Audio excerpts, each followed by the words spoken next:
know. Well, how many of them are there out there, do you think? Well, a speculation between 300 and 500 of the larger caches that are related to the Confederate treasury at the end of the Civil War. Are they primarily in Missouri? Oh, all over the country, George. Our research shows that it could be in pretty much every state in the Union. Would it be like in the woods or somewhere like that? Well, caves and canyons and... So not obvious places? No, very remote locations. In fact, that's how I got onto one of the sites that I'm working at. Now, the site that you found, did you stumble across it? In a manner of speaking, I mean, I met this family, the descendants of the people that claim that Jesse James was their grandfather, great-grandfather, and they had discovered these 2 trunks full of heirlooms and artifacts, and I was fortunate enough to have direct access to this.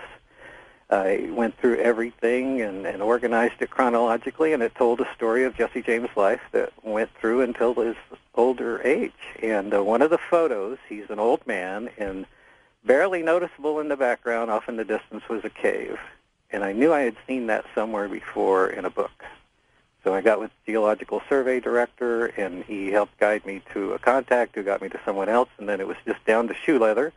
Went out and boots on the ground, marched out 25 square miles, and finally found the location. All right, what did you find?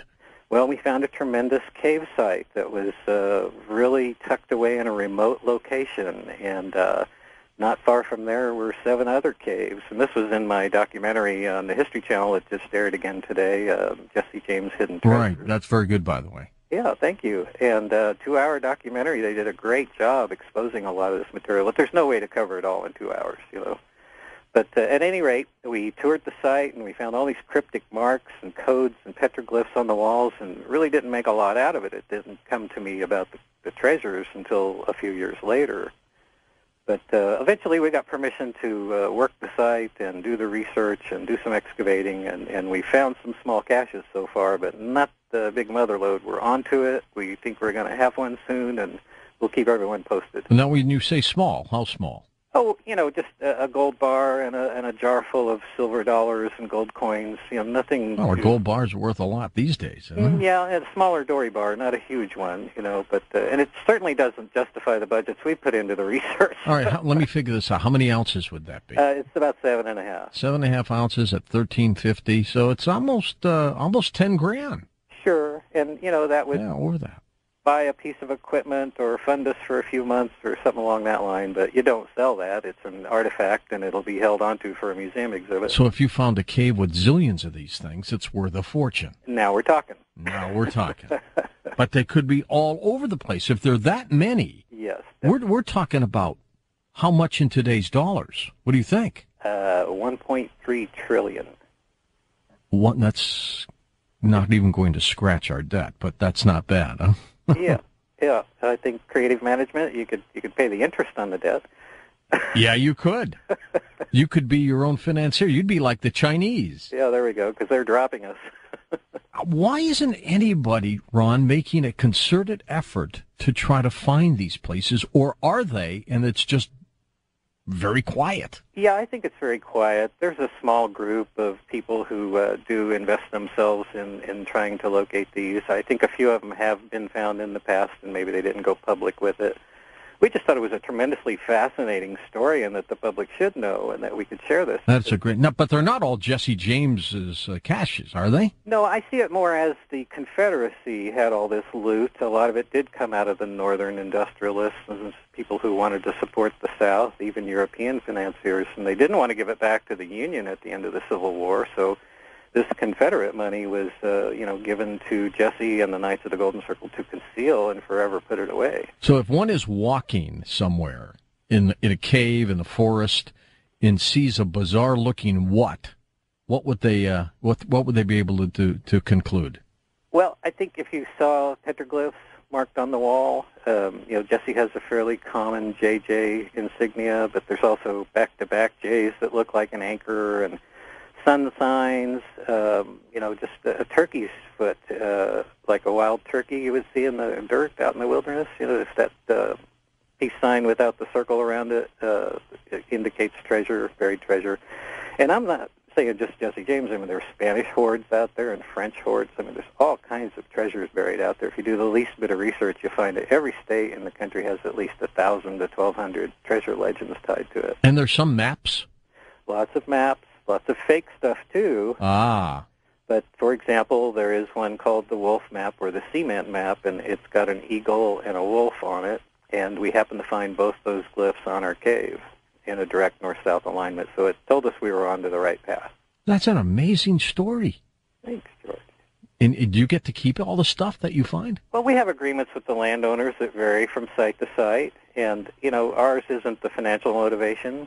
We spend more money than we'll ever make on this thing doing the research, but it's a fantastic adventure, you know, an exciting lifestyle, and my team all loves doing this. They all volunteer, you know, and it's a great group of trusted guys, law enforcement, private detectives, security officers, you know, so everyone is a good longtime friend, but also in a trusted career path. Hey, I understand you're doing a web TV show with a dear friend of ours, Cheryl Jones, former CNN anchor. I love Cheryl. We're working together on developing a web TV show because so many people have asked after the documentary what's going on with that site, what's happening next. And so we thought, well, instead of having to tune in to a cable channel at a specific time and then only catch it once, we put something on the Internet where it'd be there 24/7. And the working name right now is NGS-TV, out of our group, National Geomantic Survey. And so it'll be ngstv.com. I go back with her so long, and she looks the same way as she did then. And she's still a powerhouse. I tried to get her hired when she was a weather forecaster in Kansas City, Missouri. Right. I mean, that goes way back. That's where we met some time back, you bet. Great lady. Now, this fascinates me, this treasure hunt. But at the same time, the story of Jesse James fascinates me. I want to talk with you a little bit about that when we come back. So you're saying Bob Ford, who was hiding away in his house with Jesse, who apparently was supposed to have shot him in the back of the head, didn't do that? It's completely fabricated. There is no evidence to support the popular myth of how Jesse James died. All right, well, stay with us. We're going to open up the phone lines as well as we talk with Ron Pastore, his work, Jesse James Secret, his website, JesseJamesForensics.com. Fascinating story of hidden treasure all around the United States. I'm George Norrie. I'll be back in a moment, and if you need to email me, that's George at coasttocoastam.com. Let's flip a switch. The phone lines are now open.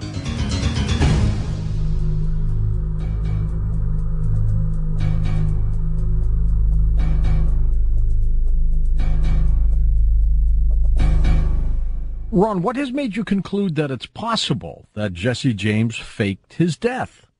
Gosh, George, you know, there's so much evidence to support that contention. It starts with the deed itself.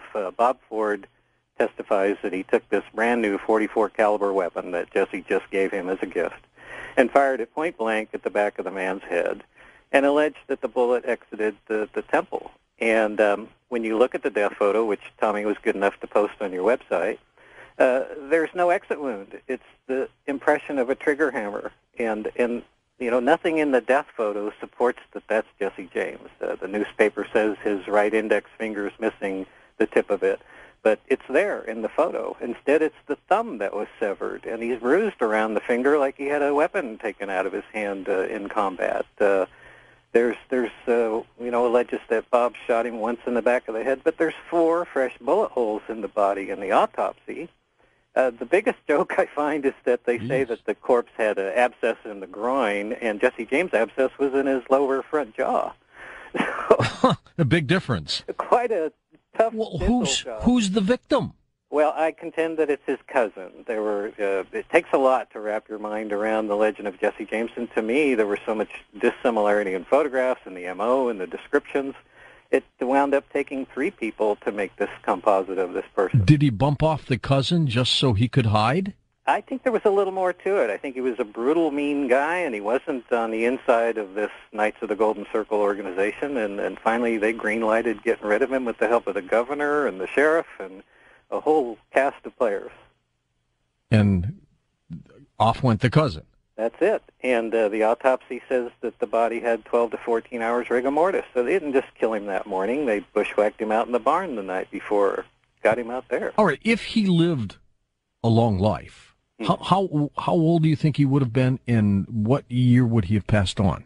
Well, this is where it turns out it's really a love story, not a brutal villain story. He lived to 88 years old. He had 8 children, and the reason he died in 1935 was because on Christmas of 1934, his wife died unexpectedly. I think it was a heart attack. And he was so heartbroken, he went to bed and refused to eat and drink, and he died of a broken heart 5-6 weeks later. My ex-wife, her family, their name was James. Uh-huh. They lived down that way. Oh. Don't tell me it's them. That would be interesting. I'll talk to you more about that. I got to check into that.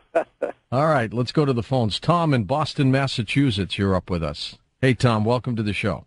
Thank you so much. Great show, George. Ron, you know what really, that $1 trillion number that you mentioned, that really opened my eyes late at night here. Uh-huh. And the other thing that I know George talks about, it comes up in a variety of different topics, is these European kind of power brokers and money masters, like the Rothschilds, I guess at that time their agent August Belmont in New York, and maybe down south somebody like Judah Benjamin, who actually fled to London after the Civil War. So I just wondered, you mentioned about those power brokers wanting to send the gold to the south. If you could talk a little bit more about who they were and what they did, and I'll take the answer off the air. Thanks so much. Thank you, Tom. Go ahead, Ron. Well, sure. There's a lot of information out there. After the Civil War, Congress conducted an investigation that yielded 3 36-volume sets of investigative material. And you can look that up on books.google and actually search the documents for Knights of the Golden Circle and this sort of thing. So,